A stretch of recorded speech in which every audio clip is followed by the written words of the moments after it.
광어로 잘 알려진 넙치는 보시다시피 물고기 치고는 그 생김새가 꽤나 독특합니다. 자고로 물고기라 하면 좌우 대칭이 대부분인데 넙치나 가자미들의 눈은 한쪽으로 쏠린 데다가 지느러미도 좌우가 아닌 위아래로 흔들며 헤엄을 치죠. 더 재미있는 건 이들은 부화 직후에는 이렇게 좌우 대칭이지만 3주 후부터 한쪽 눈이 반대편으로 이동하면서 약 한 달이 지나면 얼굴이 완전히 삐뚤게 변한다는 사실입니다. 진화론의 창시자 다윈조차도 이런 기괴한 넙치의 발생 과정과 생김새를 보고는 이들의 진화 과정에 대해 난색을 표했는데요. 그래서인지 넙치의 눈은 진화론을 비판하는 사람들에게 좋은 먹잇감이 되곤 했죠. 특히 1871년 영국의 생물학자였던 조지 미바트는 넙치의 한쪽 눈이 점차 반대편으로 옮겨가는 진화가 점진적으로 일어났다고 가정했을 경우 중간 단계에 있는 종들은 생존에 있어 그 어떤 이점도 없었을 거라며 다윈의 이론을 비판했습니다. 다윈 역시 종의 기원 6판에서는 미바트의 의견을 받아들여 넙치 눈의 진화를 라마르크의 용불용설로 설명하는 악수를 두기까지 했죠. 그는 넙치 조상 중 일부는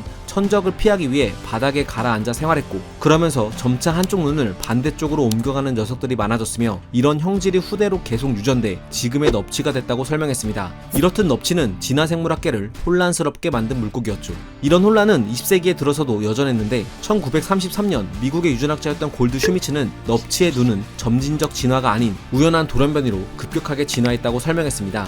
하지만 연관 유전자를 발견한 것도 아니라서 그의 주장은 정설로 받아들여지지 않았죠. 그렇다고 해서 점진적 진화설이 정설로 자리 잡은 것도 아니었습니다. 왜냐하면 대칭적인 눈에서 비대칭 눈으로 넘어가는 중간 화석이 발견되지 않았기 때문입니다. 이렇듯 넙치 눈의 진화를 두고 많은 진화 생물학자들 사이에서는 공방이 오갔는데 그러던 2008년 시카고 대학의 대학원생이었던 프리드먼은 넙치 진화의 비밀을 풀어줄 증거를 찾아냅니다. 그 열쇠는 5천만 년 전에 살았던 암피스티움이란 물고기 화석이었죠. 화석에서 드러난 이들의 모습은 평범하게 그지없는 물고기였지만 프리드먼의 생각은 달랐습니다. 그는 이 물고기가 어딘지 모르게 넙치와 닮았다고 생각했고 유럽 전역을 돌며 여러 암피스티움 화석들을 CT로 스캔했죠. 그랬더니 놀라운 결과가 나왔습니다. 반대편의 눈의 위치가 머리 위에 있었던 거죠. 정면에서 보면 이런 모습인데요. 그렇습니다. 이 화석은 좌우 대칭 물고기에서 넙치로 진화하는 중간 단계의 종이었던 겁니다. 뒤이어 프리드먼은 비엔나 자연사 박물관에서 오랫동안 미블로 상태였던 물고기 화석을 발견하고는 조심스럽게 염산을 부어 진짜 모습을 찾아 나갔는데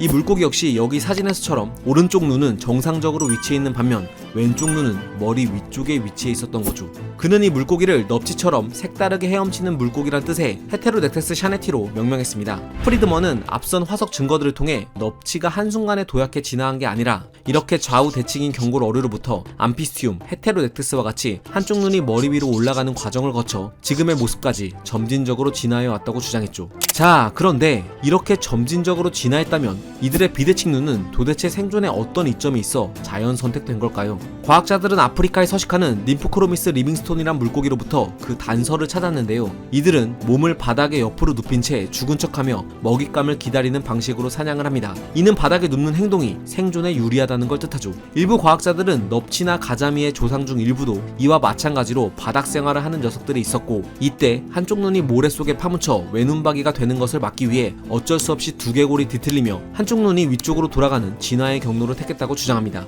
그런데 좀 이상하지 않나요? 왜 이들은 홍어나 가오리처럼 몸이 양옆으로 넓어지는 형태로는 진화하지 않았던 걸까요? 진화생물학자 리처드 도킨스는 눈먼 시계공에서 그 이유에 대해 이렇게 말합니다. 넙치나 가자미는 홍어, 가오리와 그 출발점부터가 달랐다. 가오리는 상어로부터 시작된 연골 어류로 애초에 몸이 좌우로 넓은 조상종에서 비롯됐고 넙치와 가자미는 몸이 세로로 긴 경골 어류가 그 시작점이었기 때문에 이들이 바닥 생활에 적응하기 위해서는 몸이 넓어지는 것보다는 몸을 눕힌 채 눈의 위치만 바꾸는 편이 단기적으로 훨씬 유리한 적응이었을 것이다 라고 말이죠.